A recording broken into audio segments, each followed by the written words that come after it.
Olá! Vamos conversar hoje um assunto que a gente ainda não abordou, que é a convulsão febril ou crise febril, né? Existe um conceito que as pessoas têm que uma febre alta pode gerar uma convulsão em qualquer pessoa, né? E na verdade isso não é bem assim.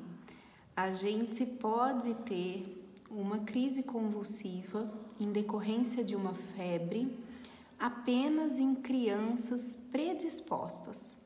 Então, a crise febril, ela pode acontecer até os 6 anos de idade e em crianças que têm tendência para isso, né? Não é toda criança que vai ter convulsão febril e não é necessário que a febre seja tão alta.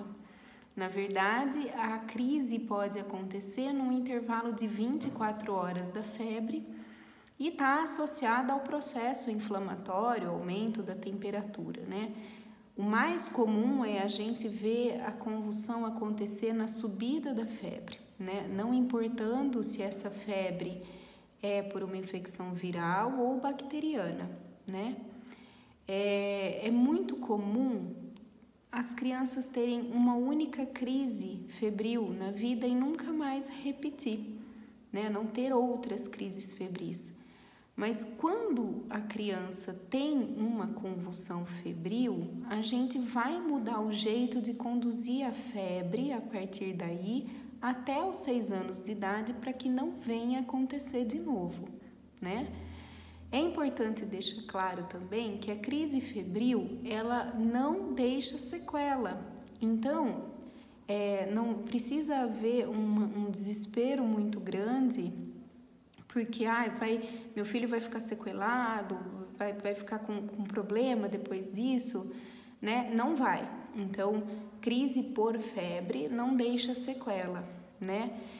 Muitas vezes a gente pode se confundir com algum caso que a gente conheça, no caso de a convulsão ter acontecido durante um processo, por exemplo, de meningite ou de encefalite.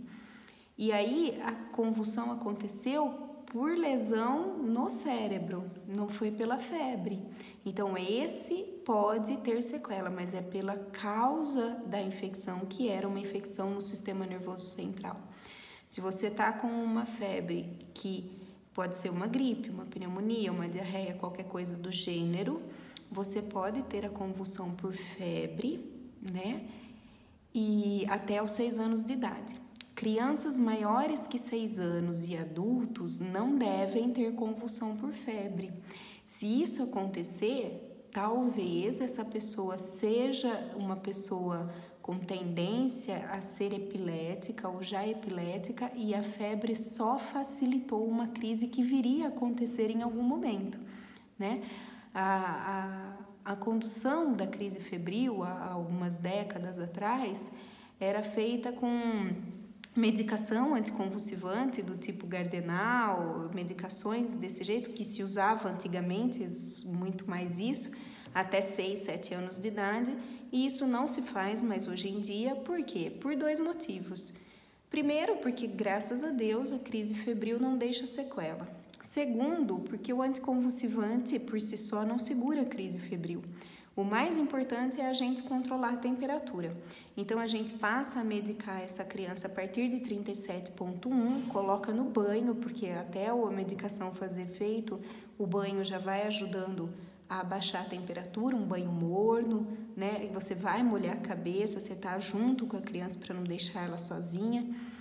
E intercalar as medicações antitérmicos, se houver necessidade, se a febre estiver voltando muito rápido, mas ter a atenção de medicar essa criança de horário, né? Quer dizer, mesmo que ela esteja sem febre, deu o horário da medicação, você medica de novo até ficar 24 horas sem febre.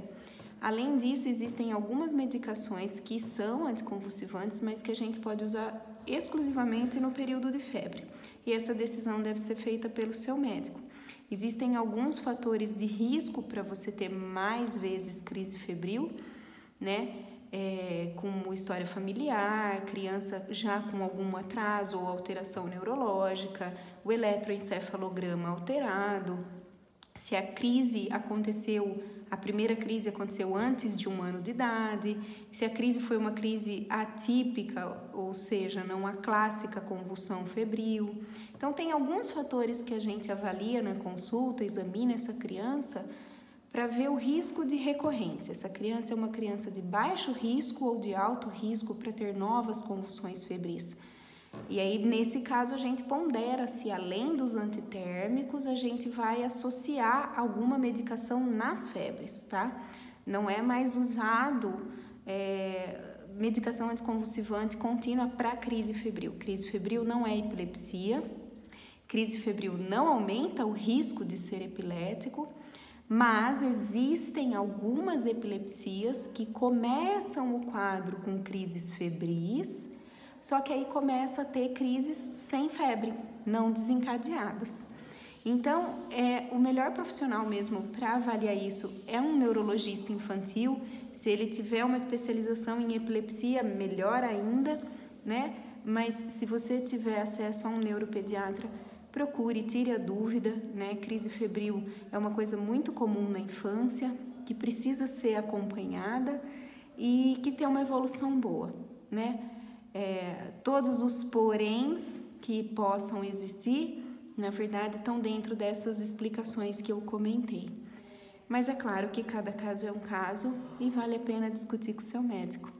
Fica esse vídeo para essa semana. Qualquer dúvida pode perguntar, mandar mensagem para a gente ou procurar o seu profissional, o seu pediatra ou um neuropediatra da sua cidade, tá bom?